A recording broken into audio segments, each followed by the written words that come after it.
From KUNC and the NPR network, this is In The NoCo. I'm Erin O'Toole. In an era of high-speed gondolas and sprawling ski resorts, it's easy to forget how some of Colorado's smaller mountains shaped ski culture as we know it today. Howelsen Hill in Steamboat Springs is one of those mountains. It's a fraction of the size of the resorts in Aspen or Vail or the bigger Steamboat resort across town. But Howelsen Hill made a huge impact when it opened back in 1915. It got more people skiing and eventually served as the training ground for dozens of future Olympians. So today, a look at Howelsen Hill and its founder, Carl Howelsen. It's part of our week-long look at people and places who shaped Colorado as the state kicks off its 150th birthday year. Candace Bannister is the executive director of the Tread of Pioneers Museum in Steamboat Springs, which has plenty of Howelsen-related artifacts in its collection. She talked with me about why Howelsen Hill is still an important place today. Carl Howelsen was a champion ski jumper from Norway who did ski jumping in a traveling circus. What made him choose to live in Steamboat Springs? Well, that is an incredible story. So Carl Howelsen was born in Oslo, Norway. He was already a ski jumper and Nordic skier when he immigrated to the United States as a stonemason in 1905. And then he was discovered by and toured with the Barnum and Bailey Circus as the Flying Norseman, he was called, ski jumper. And he found his way to the mountains and snow of Colorado in 1910 and started a winter carnival actually down in Hot Sulphur Springs. And one of the skiing locals, very adventurous woman, Marjorie Perry, was going through there and saw him and brought him to Steamboat. Wow. Okay. So he arrived in Steamboat in 1913 and he built the first ski jump by 1915. And I want to play a clip from a promotional film about Steamboat that was made back in the 1970s.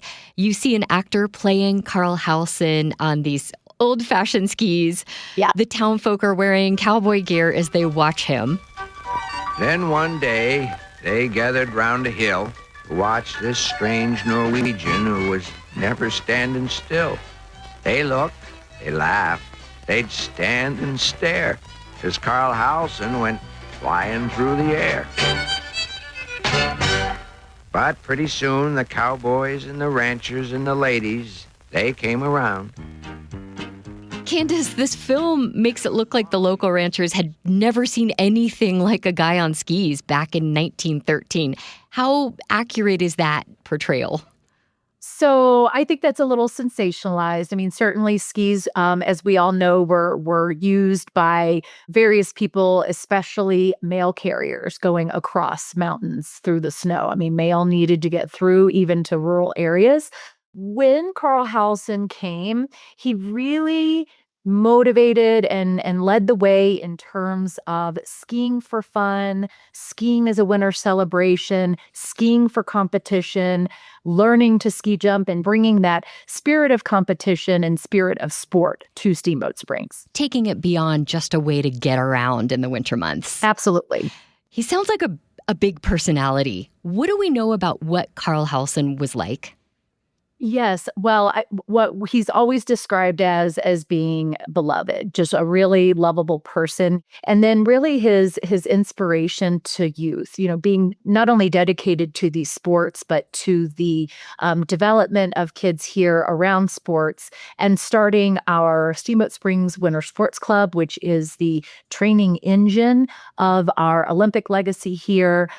He trained our first Olympian, John Steele, who went on to be a ski jumper in the Olympics in 1932. Wow. And starting the Winter Carnival that was really a big celebration of winter. So his leadership and his character and his really devotion to these sports and to this town and that sense of community that still exists today, starting way back and really being led by him. So It was one thing for Carl Howelsen to dazzle people with his own ski jumping skills. How did he convince people in town that they should give ski jumping a try? Well, I think he focused on the youth and the daring fun that kids tend to have, less fear. True. And more adventure, possibly, maybe not thinking about potential broken bones and things like that. So I can't imagine that, as a mother that I am, I can't imagine that it would be an easy thing at all. Mm. In addition to ski jumps, Howelsen Hill also has ski runs for downhill skiers.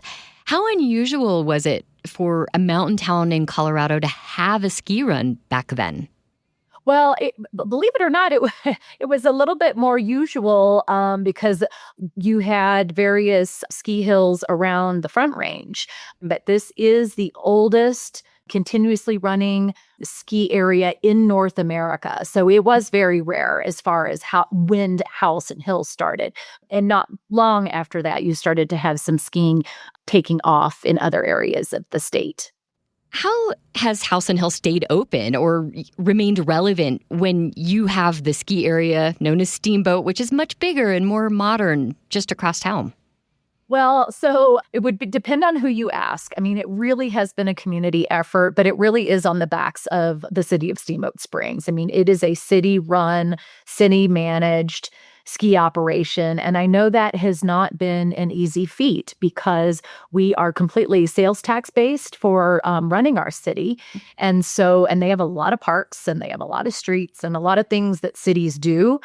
And so running a ski area, especially at an affordable rate, so people can come and do that. And then they do ski free on Sundays, which is amazing. Wow.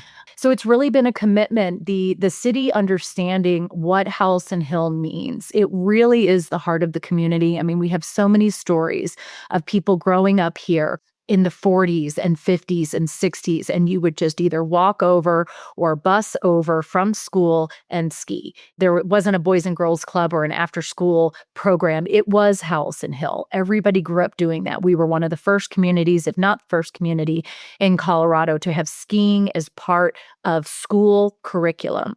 It was the skiing and Howelsen Hill were completely ingrained in especially children's lives here. And so it's the city really taking care of it and the community caring about it.